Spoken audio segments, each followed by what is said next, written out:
we don't have a good understanding of God's inheritance. The Jews did. Let me explain, without even using any text yet.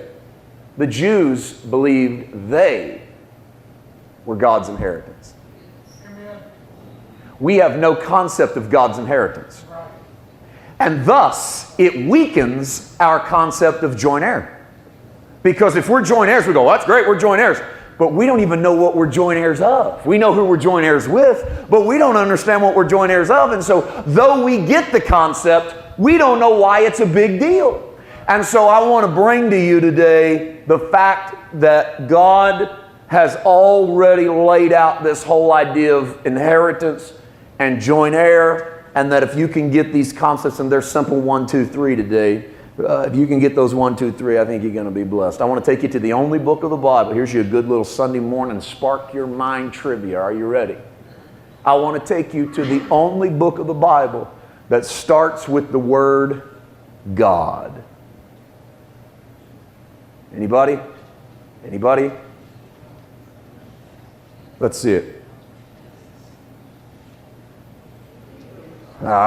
Hebrews chapter 1 and verse 1. God, who at various times and in various ways spoke in time past to the fathers by the prophets. There's a ton of good material, good writing in this verse alone. Not only does it start with the object. This is one of those rare moments where I love the older translations better than the new ones. The new ones talk too American. They save the object after the adjective. The old translations start with the object, which I think is cool to a book written to Hebrews to open with their God. God. A lot of your modern translations will say, in different ways and in past times, God spoke.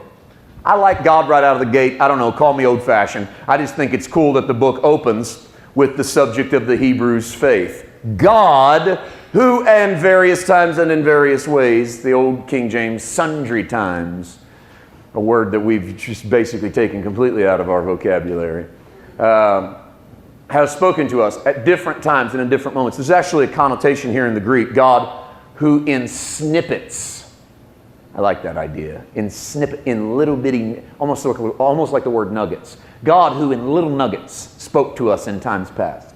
It's almost like God dropping seed into our heart. Take Genesis to Malachi and imagine God just peppering the ground with speeches to us. It's not full. Some of it's just instruction. Some of it's historical. Some of it's biographical. Some of it's so-and-so begot so-and-so, right?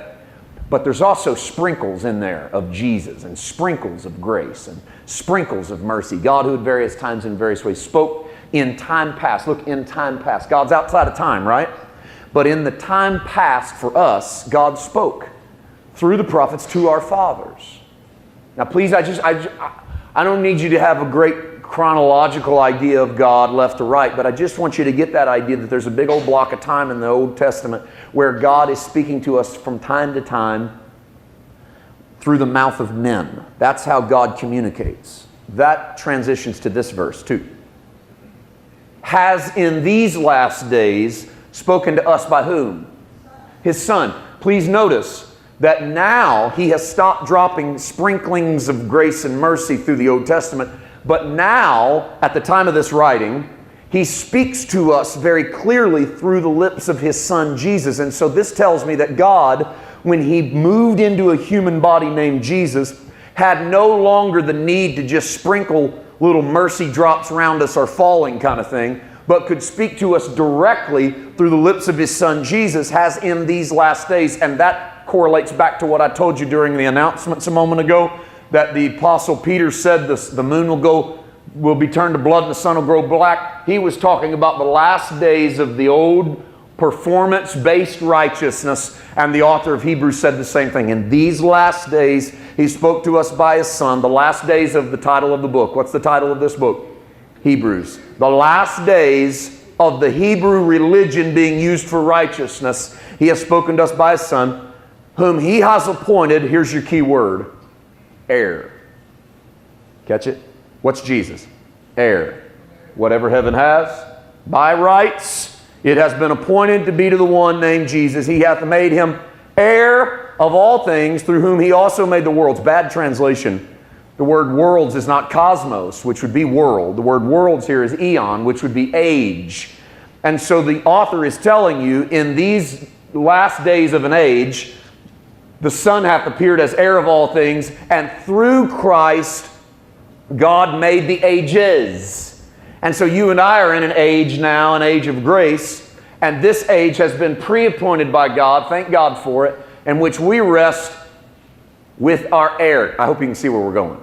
We got an heir, who hath appointed the age. You and I live in the age. You know that part of the title today is you're a joint heir. So you must know you're coming up.